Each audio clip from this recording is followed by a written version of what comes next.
Julien Jacquel, directeur du groupe Wecom. Wecom, c'est 100 collaborateurs, 4 agences en France, un chiffre d'affaires de 15 millions d'euros. Wecom a été créé en 2000, donc c'était un infogéreur pour commencer.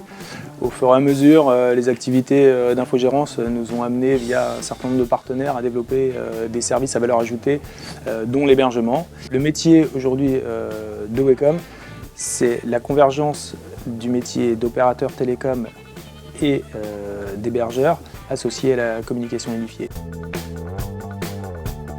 Les clients sont pour la plupart français. On opère sur un territoire mondial. La plupart du temps, les sièges sociaux se trouvent en région parisienne, comme beaucoup de sièges sociaux. Maintenant, on a un certain nombre de clients en province. On adresse les multisites. Qui dit multisite en France et à l'Europe. Le réseau d'implantation de Wecom est constitué de 4 agences, donc l'agence Île-de-France. Nous avons une présence au Benelux. L'agence est au Luxembourg et elle couvre tout ce qui est Belgique et Luxembourg. Une agence à Bordeaux et une agence dans le Limousin. Nos vrais points qui nous permettent de nous distinguer de l'ensemble des opérateurs, ça va être essentiellement sur la convergence des différents métiers. Donc, comme je le disais sur la présentation de l'entreprise, on a décidé au tout début de converger le métier d'opérateur et d'hébergeur.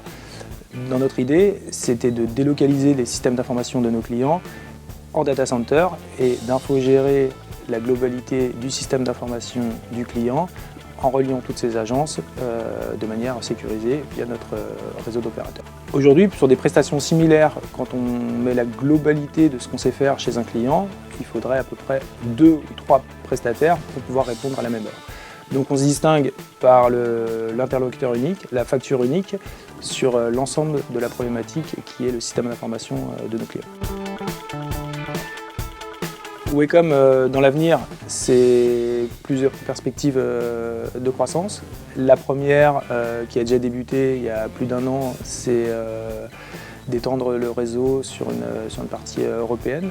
Aujourd'hui, on est en train de raccorder techniquement un certain nombre de capitales européennes pour accompagner nos clients du retail dans un premier temps et ensuite tous les clients institutionnels qu'on peut avoir sur leurs activités à l'étranger, donc essentiellement sur une partie opérateur télécom dans un premier temps, donc fournir des lignes sécurisées avec un véritable MPLS à l'intérieur de notre infrastructure sur des lignes qui nous sont propres, donc sur un réseau européen. Ça, c'est une première chose. Ce sont des activités que l'on étendra sur d'autres domaines que l'on peut avoir, type cloud computing. L'idée, c'est d'avoir un point de présence technique sur ces pays pour pouvoir développer le maximum d'offres qui pourra rendre service à nos clients français dans un premier temps dans ces pays-là.